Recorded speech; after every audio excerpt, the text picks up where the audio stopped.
Just get married, April 7th. And, yeah. Sorry. I used to do this when I used to be out on tour in the middle of BFE, because like I said, I'm a farm boy from Kansas. I would do the whole, so how many people we got in couples? And people, woo! And then you go, how many single people we got? And there was always those drunk, lonely bastards going, woo! Like they're happy that they haven't found love. Like there's, I hope people find love. I do, that's all. There's just so many sad sacks of shit walking the earth, aren't there? That's so fucking sad, isn't it? Oh my God, and by the way, beautiful women, okay? Quit fucking hanging out with that one swamp donkey, seriously. She's fucking ugly, you're fucking her whole balance up and the rest of her life because she has all kinds of confidence because you pretty girls let her hang out with you, and then she's the big bitch that like nobody can like seem to get it through her head. Like, no, nobody wants to fuck you. Let me do like 6 shots of Jaeger, and then I might let you suck my dick because you're a big girl. You're gonna eat it like it's cake. Seriously. I mean, let's be honest, you know? Like there's swamp donkeys. If you're close to an ocean, it's a sea donkey. And there's also, quit hanging out with booger wolves. If you're an attractive lady, quit hanging out with booger wolves. You know, the little narrow mousy faced cunt that, you know, stands next to you when guys are trying to talk to you because you're pretty. And she's like, I don't know, girl. He doesn't really seem like he's your type. Like, get the fuck out of the way. Nobody's trying to talk to your narrow ass. I'm just glad that I feel like an asshole too because I went to fix my hair and forgot my fucking wedding ring tonight. It's only been 2 weeks. I'm getting good at it though. I had to marry her though. I had to. Because she's the shit. She held me down. I almost died 3 years ago. We got married on our 7th year anniversary. I got hit by a 19-year-old kid with no driver's license, driving 65 miles an hour with no headlights on in a minivan in North Hollywood, and he T-boned me. I ruptured my diaphragm, my guts were behind my lungs, and fractured my pelvis in 3 places, and she took care of me. Now this is the thing, fellas. Your woman, no matter what happens to you, traumatic or tragic, if she's really in love with you, she never sees you as a victim. You're still the man to her. This is why I knew she was my chick. I'm fucking crippled. I'm in a walker, and I have a shower chair like a 90-year-old, right? Fresh out of the hospital. And she's a nurse, so she knows how to take care of people, right? Well, I'm naked, fractured pelvis, broken ribs, major trauma, you know, I'm in pain. I'm naked. I'm lifting my leg into the shower. 2 days out of the hospital, she comes up behind me. Boop.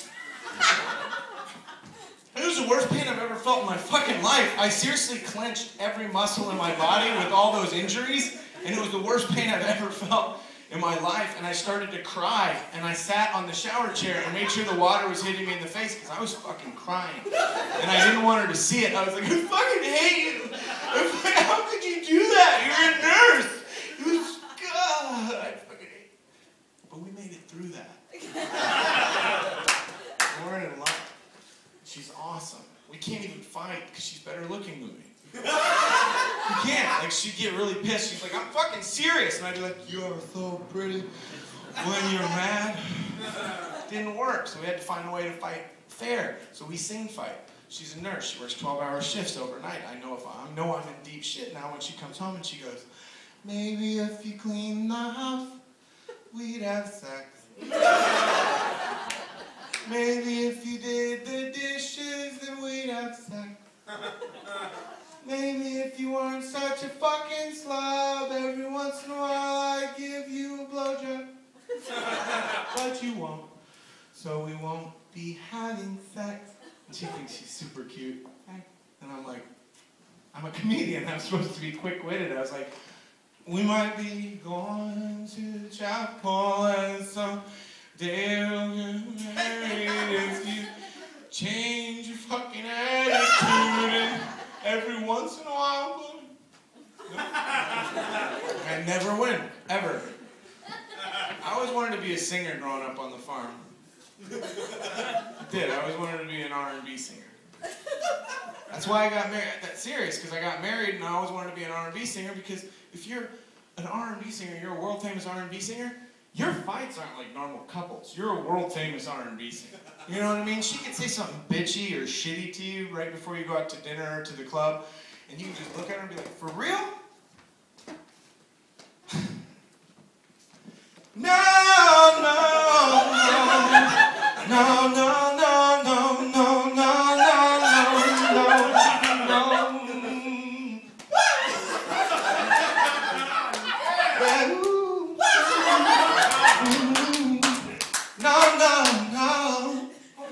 who wouldn't want that in their fucking repertoire? You know what I mean? Like, who wouldn't want to be able to pull that out? Just saying. Love music, but the shit keeps getting dumber and dumber and dumber, and people keep buying it. The biggest perpetrator of the stupidest shit on the planet right now is Drake. I don't know if you guys know who Drake is, but he's the I just want to know how many auto-tuned monotone songs we're going to let this little butt fuck make. Seriously. You know what I mean? What am I doing? What am I doing? What am I doing? Oh, that's right, I'm doing me. I'm doing me. I'm living life right now, and till it's over, till it's over. Hope this shit's almost over. You know, I can't stand the kid. Do you guys know who I'm talking about? Every time I get in my car, I hear him. That's why it bothers me. He also has a song where he's like, all I care about is money in the city that I'm from, cause I'm shallow and I'm ignorant, Canadian and dumb. He knows, he knows, he knows.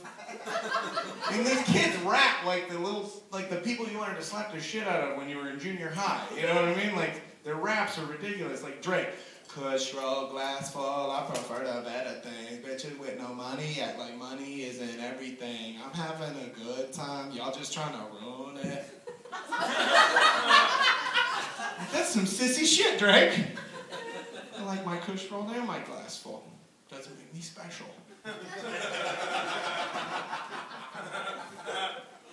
I just want to be successful at some point. I really do. It just sucks when your fucking hometown is in Kansas and you go home and people have the fucking audacity to give you advice. And the political conversations I get into are a fucking gem. My dad got mad as shit at me because I was just back there, and this big fucking redneck who used to be one of my assistant football coaches comes up and he goes, California, huh? California, huh? I go, yep, repeat it yourself. Yep, what can I do for you? He's like, stand-up comedian, huh? You probably one of them liberal pussy fags out there. And I go, nope, just regular pussy fag. Regular pussy fag trying to make it happen, you know? My dad was like, why would you tell me you were a pussy fag? I said, oh my God, Dad, I wouldn't want to fuck up my station in life with Cletus. But no, I hear the dumbest shit, like they say shit to me all the time. You probably one of them liberals now, huh? Obama. Change. Talking about change. I know what kind of change he's talking about. It's a change in my fucking pocket and he can't have it. It's just scary. It's just scary. It wasn't even a fucking joke. I just wanted to tell you that people are stupid. It's just so hard. Like, I don't know how you're supposed to take somebody seriously. I don't understand accents. I'm from Kansas, okay? I'm literally a farm boy. I grew up 5 miles from any other human, okay?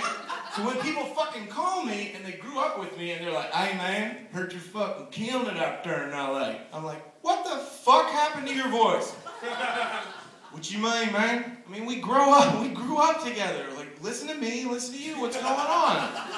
Are you a roadie for Travis Tritt now? Like, I just don't get it. And they wear it like a badge of honor. And also, like, people on the West Coast, like, you wouldn't know. You wouldn't know.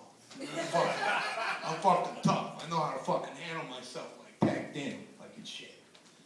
Hate that shit, too. I just hate accents. Like, how, like, on a woman, a southern accent is sexy when they're like, what y'all fitting to get into? Like, whatever the fuck you want. But you know, when like some guy's trying to explain to you about Alabama football on a plane, that sucks. Because it's always the same. You're like, hacks and pants up. You're like, all right, listen. Fact is, Alabama plays, if they play championship football, they're going to win next time. Championship football. But you know what I mean? How do you respect somebody that makes like the last word that they say like they're vomiting on you? Football. Am I missing the light? Oh, have you shown it to me yet? Is that now? Yeah, sure. Okay, I was wondering if that was a fake out. Sure, go ahead. All right. I want to make something clear real quick, because I care about how people perceive me. A lot of people are like, I don't give a fuck. No, I give all the fuck. I care. Like, I care way too much, and that's why I'm a comic. I can't pretend like I don't care. Like, the smallest shit bugs me. And that's... Anyway. I don't want you guys to think that I was making fun of slow people when I was making fun of Drake. I'm serious. Like when I was doing the whole what am I doing? What am I doing? I don't want you guys to see me that way. I don't want you to see me as a guy that was making fun of slow people, because I love slow people. I love them. They enrich our culture. They're usually smiling for the most part. And if you know slow people and you have slow people in your life like we all do, you realize that they actually appreciate the abilities that they do have. So we can all learn from that. That was not a joke, that was serious. But more importantly, I don't have security. So shit that I've learned from slow people has saved my life. I was in Cleveland and I did the Drake joke, and I was like the only white guy there that night, which was not a big deal, but this big thug guy came up, he's like 6'7", 250, he was big, he was a fucking big guy, and he came up to me and he goes, I didn't appreciate what you said about my dog Drake. Because he met Drake while Drake was on tour, and Drake had given him dap, so obviously they're friends. Anyway, the guy goes, I didn't appreciate what you said about my dog Drake. And I immediately went slow, because he was just too big to fuck with. So I was just like, oh, you're big. I bet you if you punched me, I would bruise. I bet you I would bruise so bad. Could you back up? Back up! This is a shark! This is a shark! You back away from my table. This is a shark! You back up! You back away from my table. I'll put it away.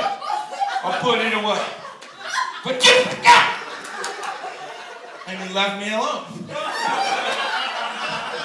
Which leads me to believe that even the most hardened thug still doesn't want to be the guy that knocks out the half-wit that's making a scene at the bar going, this is you back up! You back up! And left me alone. Just to prove it works in other demographics, I was in Texas, and this big friggin' huge redneck came up and he goes, you think you're pretty goddamn funny, don't you? You think you're pretty funny, huh? Well, you wouldn't be so funny if I knocked your teeth out. I just looked at him and I go, well, don't do that. Because if you was to punch me, I'd probably fall down and I'd crush all the jelly beans that are in my pocket. And I wouldn't be able to share them with you. Didn't think about that, did you, huh, Mr. Guy, huh? Besides, I have jelly beans in this pocket, but in this pocket over here, in this one, in this pocket, it's a shark! You back up! You back up!